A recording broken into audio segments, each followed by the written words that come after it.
Gimana jadinya kalau 5 pria beristri nekat nyewa apartemen rahasia buat tempat selingkuh bergantian, tapi mendadak nemuin mayat cewek terikat borgol di atas kasur dan cuma mereka berlima yang pegang kuncinya.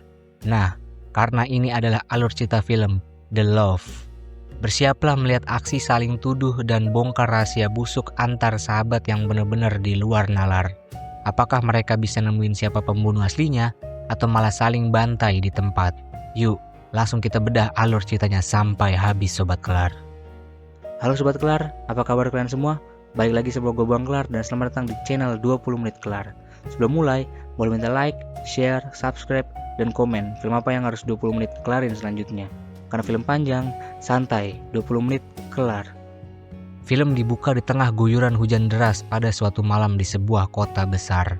Kamera memperlihatkan sesosok tubuh pria meluncur jatuh dari balkon lantai atas sebuah gedung mewah dan menghantam kap mobil di bawahnya hingga tewas di tempat. Tak lama berselang, polisi datang ke TKP dan membawa seorang pria bernama Vincent Stevens ke kantor polisi untuk diinterogasi. Di depan 2 orang detektif, Vincent bersumpah mati kalau dirinya nggak bersalah dan mengklaim kalau dia cuma dijebak. Detektif menyuruh Vincent menceritakan seluruh kronologi kejadian dari awal. Again, Mr. Stevens.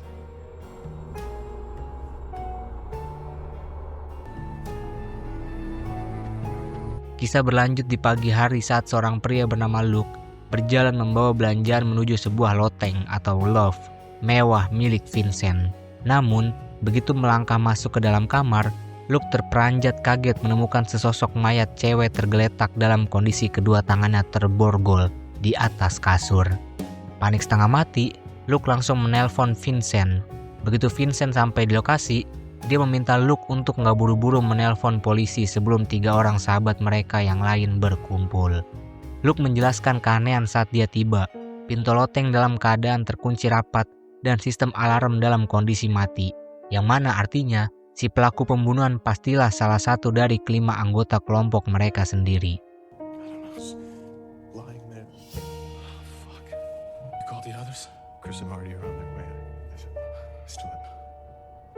Tak lama berselang, Dr. Chris Vanoven tiba di lokasi.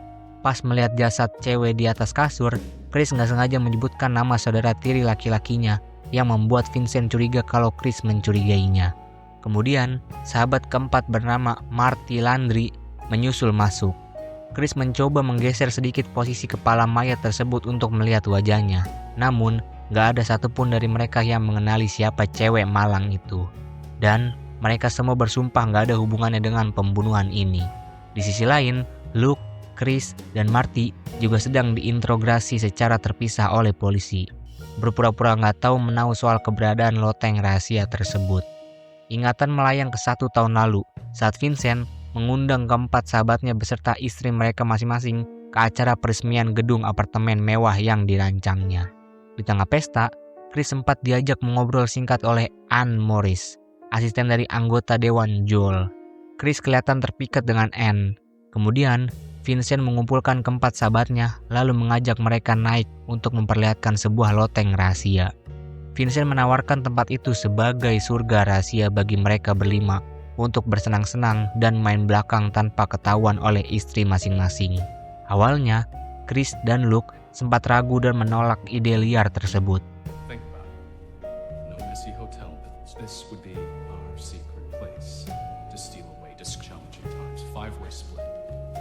Kembali ke alur utama di pagi harinya, saat kelima pria ini sedang berkumpul menenangkan diri di loteng, mendadak Marty histeris panik.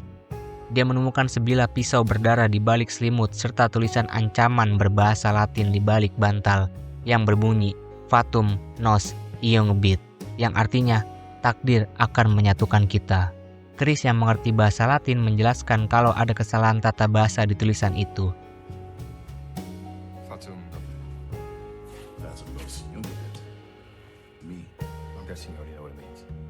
Tiba-tiba, sahabat kelima yang merupakan saudara tiri Chris bernama Philip Williams muncul masuk ke dalam ruangan.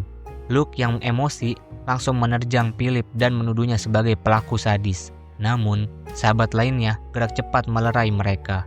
Philip berdalih semalaman berada di rumah mertuanya, sementara Vincent gak punya alibi kuat karena istrinya sedang pergi berlibur memboyong anak-anak. Chris juga dipojokkan karena ternyata dia nggak membawa kunci fisik lotengnya hari itu. Padahal sistem alarm mati dari dalam. Perlu diingat, kunci fisik loteng rahasia tersebut cuma dicetak sebanyak 5 buah saja di dunia. The kid's stolen in our loft that only us have access to. Now, if anybody... 1 tahun lalu saat acara pernikahan Philip, Vincent resmi membagikan 5 kunci fisik loteng tersebut kepada keempat sahabatnya. Marty yang kegatelan langsung mencari mangsa di lokasi pesta dan memilih seorang cewek muda yang ternyata adalah Zoe, adik cantik kandung dari Philip yang sudah tumbuh dewasa. Philip yang emosi langsung mencengkram baju Marty dan mengancam bakal menghajarnya jika berani mendekati adiknya. Sementara itu, Chris kembali bertemu dengan Anne dan menggodanya. Chris yang mulai terbuai akhirnya menerima kunci loteng dari Vincent dengan dalih cuma mau menumpang minum kopi berduaan. Squirrel. Have fun. Kembali ke pagi hari TKP pembunuhan, Chris meyakini ada salah satu dari mereka yang menyembunyikan rahasia besar. Vincent teringat insiden beberapa bulan lalu saat mereka acara makan malam di rumah Chris. Marty yang mabuk berat hampir saja membocorkan keberadaan loteng rahasia di depan para istri. Namun, Luke gerak cepat mendorong kursi Marty sampai jatuh, seolah kecelakaan akibat teler. Talk out his ass when he's been drinking, yeah? Saat mengantar istrinya yang diabetes ke kamar mandi, Luke nggak sengaja memergoki Philip sedang mengonsumsi obat-obatan terlarang. Melihat bukti pisau dan pesan darah di lokasi, Vincent menyimpulkan ada orang luar yang sengaja menjebak mereka, yang artinya rahasia loteng ini sudah bocor ke pihak luar. Chris kemudian teringat aksinya yang mulai sering membawa Anne ke loteng rahasia untuk melancarkan aksi hubungan intim. Chris bahkan sempat menyatakan cinta dan mengaku siap menceraikan istrinya demi Anne. Namun, Anne justru menolak mentah-mentah dan membocorkan fakta kalau dirinya sebenarnya adalah cewek panggilan atau call girl sebelum akhirnya melengos pergi. I've never heard you. Stop it, okay? You don't know me, okay? That's the end of it. Well, would No. you give me a chance? I'm a prostitute. And for money. Di ruang interogasi, Martin menceritakan alasannya berpisah dari istrinya beberapa bulan lalu. Saat berlibur ke San Diego bersama Vincent dan Luke, mereka bertemu dengan mertua Philip bernama Hiram Free yang sedang membawa cewek selingkuhan. Demi membungkam mulut mereka, Hiram menjanjikan proyek bisnis kepada Vincent. Di bar tersebut, hadir pula 2 cewek bernama Dana dan Sarah. Dana pergi berduaan dengan Marty, sementara Sarah dan Vincent asyik bermesraan di kolam renang di hadapan Luke yang menatap dengan cemburu.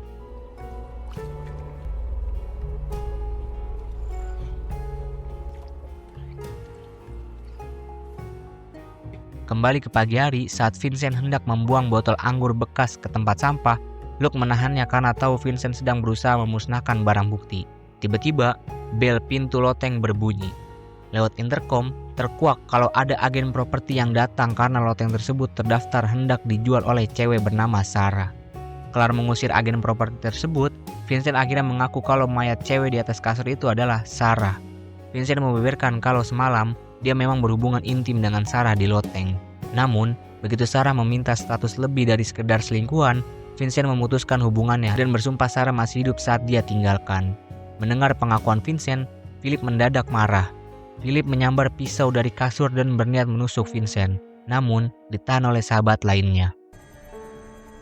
Fuck! Well, what do you want to do, Marty? Huh? Just leave me hanging? Vincent mengingatkan Philip pada insiden beberapa minggu lalu saat Vincent dan Chris mendapati Philip sedang teler berat di loteng sambil memukuli seorang cewek panggilan yang terikat borgol di atas kasur. Saat itu, Chris menyelamatkan cewek tersebut, memberinya uang, dan menyuruhnya jangan melapor ke polisi. We're gonna deal with them, I promise you.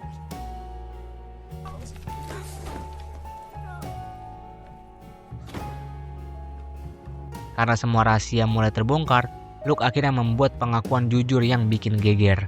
Bahwa selama ini, dia telah memasang kamera tersembunyi atau hidden cam di seluruh sudut loteng rahasia. Luke selalu merekam adegan intim sahabat-sahabatnya, namun mengaku nggak memiliki rekaman kejadian semalam. Karena Vincent memakai loteng secara mendadak tanpa memberitahu. Vincent teringat acara pesta amal kasino beberapa waktu sebelumnya. Di sana, mantan istri Marty membocorkan kalau dia sudah membalas dendam perselingkuhan Marty dengan cara tidur bersama salah satu sahabat Marty. Di tempat yang sama, Sarah sempat mendatangi Vincent dan menuntut ketegasan cinta. Saat Sarah berniat membeberkan perselingkuhan mereka ke istri Vincent, Luke datang memotong dan berhasil menenangkan Sarah. Mengingat tatapan aneh dari istri-istri mereka selama ini, Vincent mengambil keputusan gila bahwa istri-istri mereka lah yang selama ini mengetahui rahasia loteng dan merancang aksi balas dendam ini. Mendadak kepala Vincent terasa pusing berat lalu ambruk pingsan ke lantai. Keempat sahabatnya berdiri mengelilingi Vincent dan membongkar fakta sebenarnya. Ternyata bukan istri-istri mereka yang menjebak Vincent, melainkan keempat sahabatnya sendiri. Mereka sengaja memasukkan obat bius ke dalam minuman Vincent sambil melepaskan baju Vincent. Mereka membeberkan kronologi asli kejadian pagi itu. Saat Luke datang pagi-pagi, dia menemukan Sarah sudah tewas akibat overdosis obat tidur, tanpa ada darah atau borgol. Di sana, ada surat wasiat perpisahan dari Sarah untuk Vincent. Luke memanggil Chris, Philip, dan Marty. Luke kemudian memutar seluruh koleksi rekaman kamera tersembunyi yang membongkar tabiat asli Vincent. Vincent ternyata telah mengkhianati seluruh sahabatnya. Vincent telah meniduri istri Marty pasca diminta menolong, meniduri Zoe, adik kandung Philip secara berulang kali, dan meniduri Anne. Gorgeous, huh? The people you love.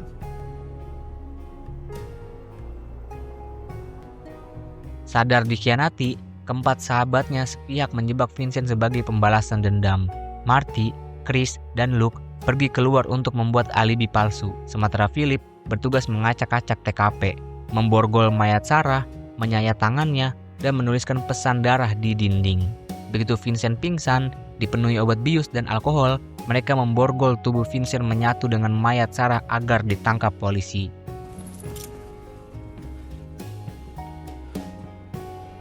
Sarah Luigi drugged you, and she killed herself with you, but you can survive. Namun, di ruang interogasi, polisi nggak mempercayai cerita konspirasi gila dari Vincent karena seluruh sidik jari di TKP dibersihkan rapi dan Philip punya alibi. Beberapa jam kemudian, detektif memberitahu Chris hasil otopsi terbaru jasad Sarah. Ternyata, Sarah nggak mati karena overdosis obat tidur, melainkan tewas akibat pendarahan dari sayatan luka, yang mana luka tersebut nggak bisa dilakukan oleh dirinya sendiri. Artinya, Sarah masih hidup saat disayat oleh Phillips. Gak cuma itu, polisi nggak menemukan surat wasiat apapun di TKP. Deacon's murder? The detective in the interrogation called it a suicide. Well, that's what I'm killing her. Chris yang tersadar ada yang nggak beres langsung menghubungi Luke dan memintanya bertemu di loteng. Di sana, Chris membongkar kebohongan Luke. Chris menelpon nomor agen properti yang mendaftarkan loteng dan HP di dalam saku Luke mendadak berdering. Chris juga menunjukkan surat wasiat Sarah yang dia temukan di tempat sampah, yang mana surat itu ditulis oleh tangan Luke sendiri. Terdesak, Luke akhirnya membocorkan fakta paling mengerikan. Luke sebenarnya terobsesi dan mencintai Sarah, namun cintanya ditolak. Sakit hati melihat rekaman hubungan intim Sarah dan Vincent, Luke merancang pembunuhan. Malam saat Vincent membawa Sarah, Luke menyelinap masuk, meracuni minuman Sarah menggunakan suntikan insulin milik istrinya demi memberi overdosis tanpa bekas. Meracik surat wasiat palsu, lalu memanggil sahabatnya untuk menghancurkan hidup Vincent. Saat tahu Chris sudah melapor ke polisi, Luke panik dan menjambar pisau. Dia mengancam dan memaksa Chris mundur ke arah balkon agar menyuruhnya melompat. Perkelahian fisik sengit pecah di tepi balkon. I don't want to hurt you, Chris. I really. I told him everything. Chris berhasil merebut pisau dan memukul mundur Luke. Karena sudah nggak punya jalan keluar, Luke meminta menyampaikan pesan cinta ke anak istrinya. Lalu, nekat melompat kabur jatuh dari balkon hingga tewas menghantam kap mobil di bawah.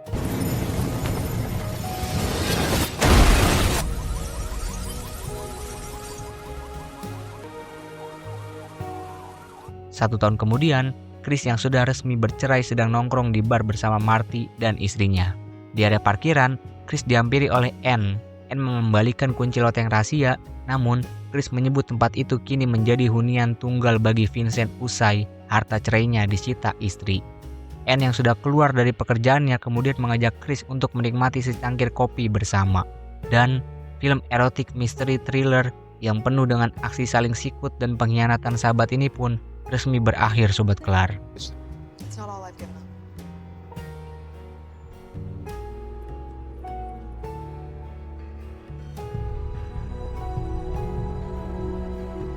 Nah, itu dia akhir dari skandal tempat selingkuh rahasia yang sukses bikin merinding, sekaligus geleng-geleng kepala. Pesan moral yang bisa kita ambil dari film ini adalah, kebohongan dan perselingkuhan gak bakal pernah membawa kedamaian. Dan serapat-rapatnya lu menyimpan rahasia kelam bareng teman, pengkhianatan cuma tinggal nunggu waktu buat menghancurkan hidup lu. Jangan lupa like, share, subscribe, dan komen film apa yang harus 20 menit kelarin selanjutnya. Kalau film panjang, santai, 20 menit kelar. Gue Bang Kelar, cabut dulu. Bye-bye.